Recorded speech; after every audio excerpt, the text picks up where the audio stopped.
Good morning. Hey, sleepyheads. How are you? How'd you sleep, May?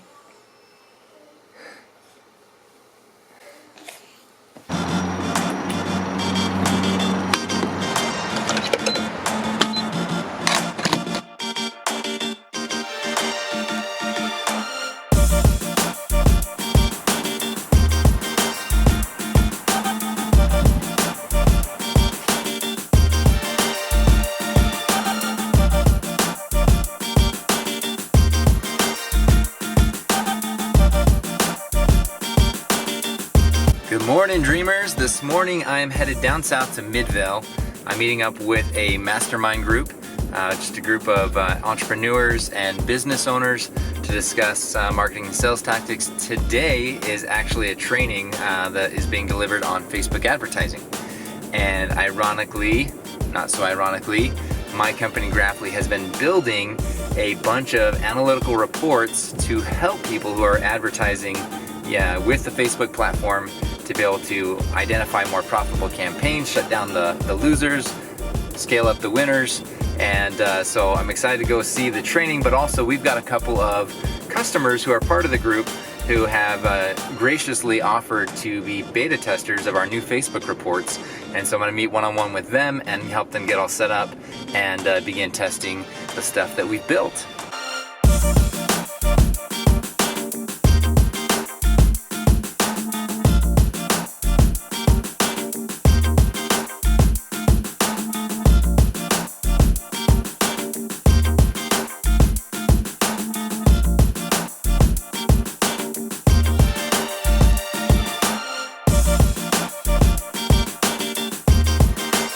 Alright, I got here a little early, so I'm going to take the opportunity to actually call our builder and let him know about a meeting I had yesterday with the health department.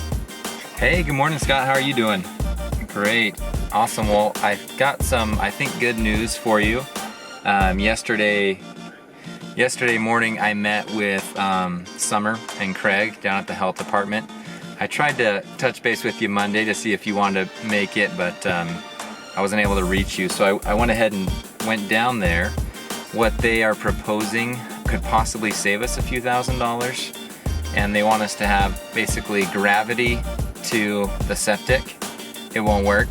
The way they kind of ended things was like, look, what you're doing with the tank way out far and the slope, we did the math, the slope doesn't work, and it's gonna need to be re-engineered. Like, we can't really design this kind of system. However, if you want to approach it this way, we can work with you guys, and we can essentially, you know, sign off on it, and it'll be real easy. So it's kind of like, do it the way we're suggesting, and you could be. They said that they could meet with us this afternoon, and we could kind of give you the green light. If you want to go this other path, it's really going to need to be redesigned, and I know Reeves is going to be a cost. It's going to be a time delay. And so anyway, she said, I do have some availability if you want to come down again with Scott and we can kind of go through it. Like, I'll go in and try and make the best of it, but yeah, there's obviously details I don't know.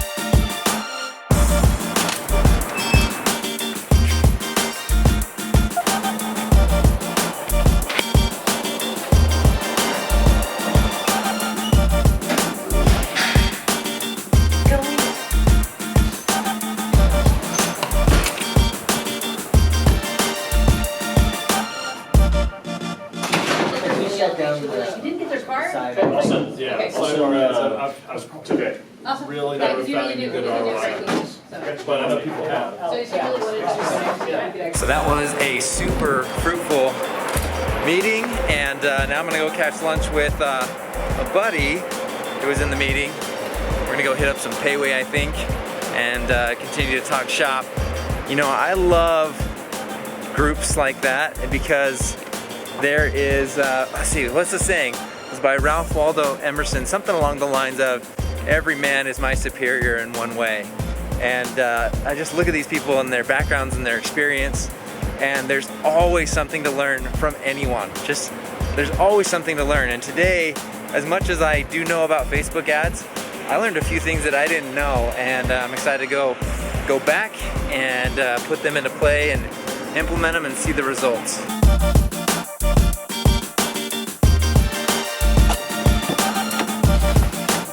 What a day. So I'm back from the meeting, and I had a call with our general on our house earlier today, and it's not great news. So supposedly the plumbing was done, and it was done in a way that we thought our septic system was approved, and I was kind of letting our builder know, like, no, they said that's actually not gonna work and that they want us to do this other way. Well, they already plumbed for option A because we thought option A was essentially approved.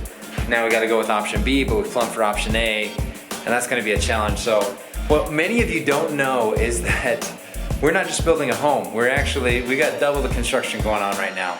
So I am actually outside my brand new office. This is actually a 100-year-old building, well over 100 years, maybe 120 years old. And we are redoing it, restoring it, and the office space is about 3 times the current place that I'm in. So we're growing our software company and things are going well. But I thought what I would do, I'm not gonna show you yet. Tell you what, I have a clip that I recorded, oh gosh, it was probably like 40 days ago, of the status of where it's at. So let me show you that, and then we're gonna jump back to showing you where it's at today and what's left to do. All right, the new space is being built out as we speak.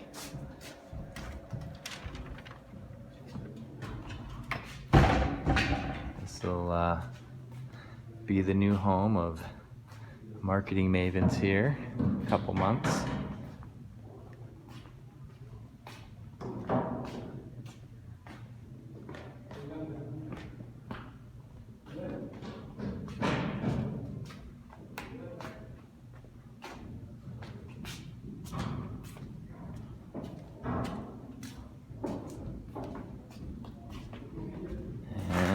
Conference room over here.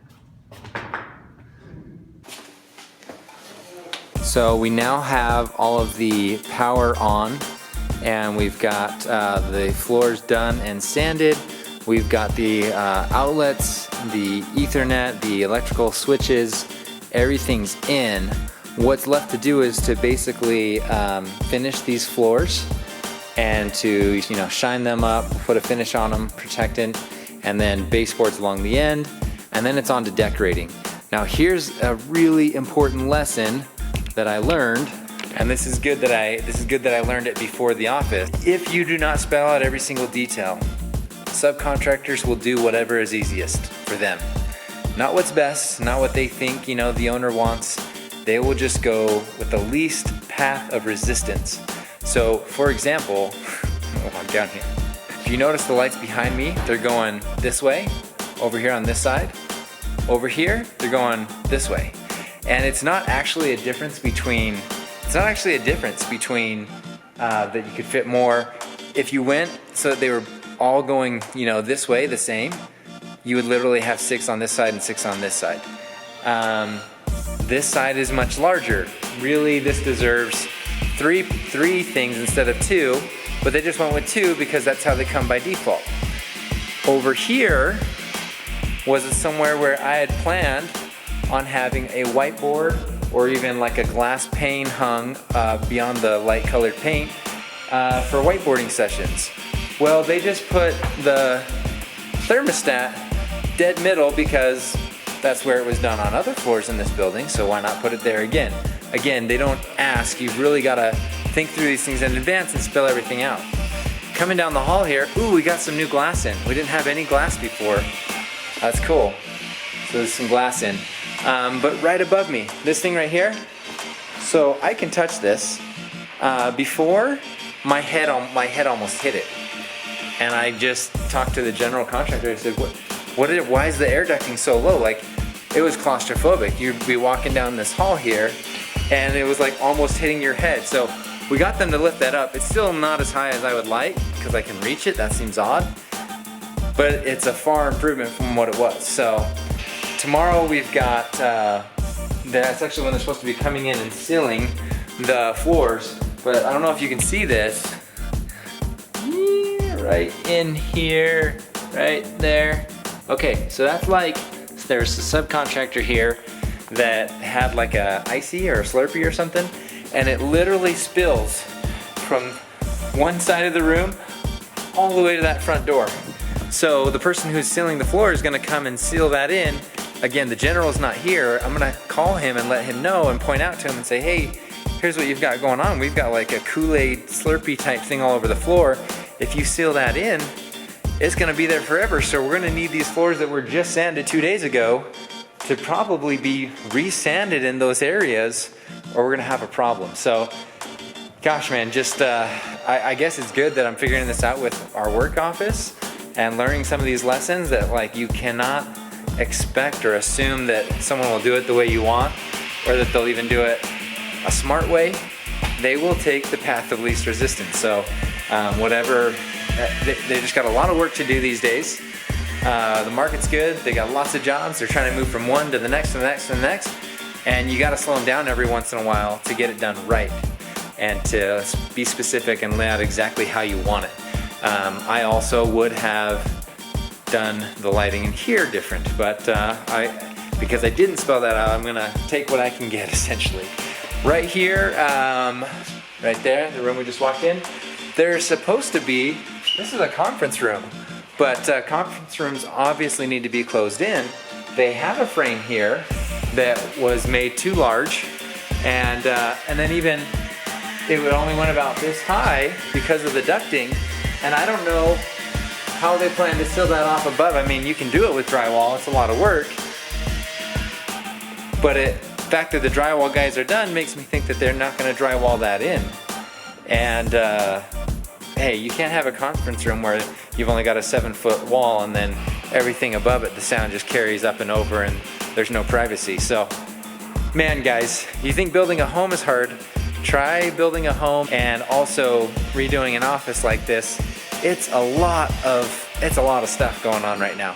So we are excited to get down here, but there are some things that we definitely need to get squared away and done right before we move in.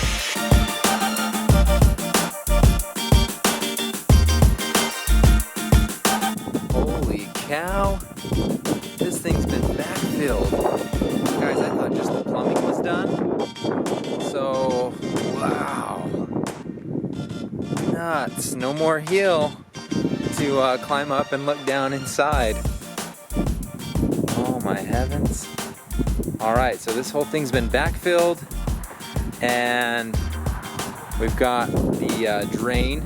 You know, we've got some different appliance stuff down here and a floor drain just in case there were flooding. We got to pump all of that up and out. So it looks like that's all in play. Let's go around the other side here. All right, guys. So I'm over here at the well pump here. You can see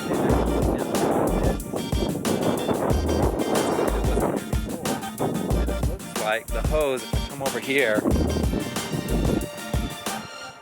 it's got it going through the wall underground. And then they're gonna bring it up, and I imagine the main line's gonna hit on the floor.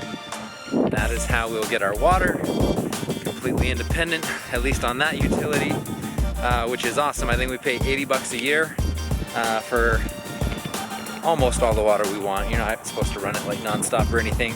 But yeah, we just can pull water right out of the ground, 120 feet deep, in a natural aquifer that actually, if any of you are familiar with Utah, is actually an aquifer tied to Bear Lake. So the water's super clean, snow melt, and it's good stuff. Guys, I didn't even realize, I thought there was just machinery on the lot. Totally a dude here who's still working on some stuff, so looks like he's just kind of getting set up. Maybe he's gonna backfill some additional stuff. He might be loading that rock down inside where we're gonna compact it. I'm not sure, we'll find out. But man, is it crazy to see without the large dirt pile sitting in front of it. so much easier just from the street to see what's going on here. Usually this is where I'd say I'm like so excited and like this is so great. But like I said, I'm a little nervous about how it was set up with the plumbing specifically. And if we can make that work with how the health department is requiring us to change our septic design, it's got me a little nervous. So I'm hoping that we can meet with them tomorrow. Amateur, I left it open. So many things on my brain today, guys. I gotta run straight from here, do 2 soccer practices. It's been a wild and crazy day, and it's about halfway over. So, but no, I mean, all in all, good stuff. The fact that it's plumbed and backfilled is awesome.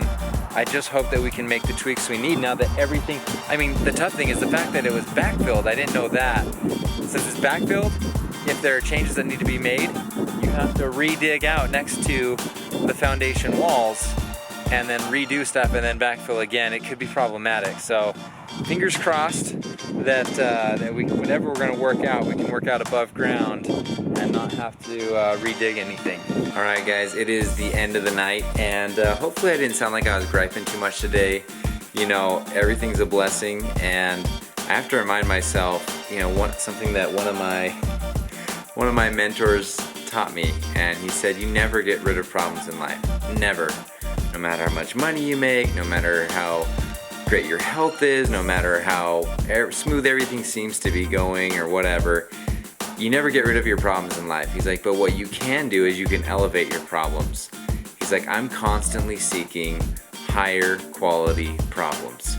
And when I look at it today, the fact that we're moving into a new office, and that there are workers there doing work and labor, and that there are people working on our house, and we're building our dream home, at the end of the day, like, there's nothing to complain about. These are higher quality problems. You think about third world stuff, and these are good problems to have, and I'm grateful for them. And I'm grateful for this little girl who brings a smile to my face. She's just got such a fun personality. I love you, Jade. I love you, Dad. Anyway, we thought we would say goodnight. Good night.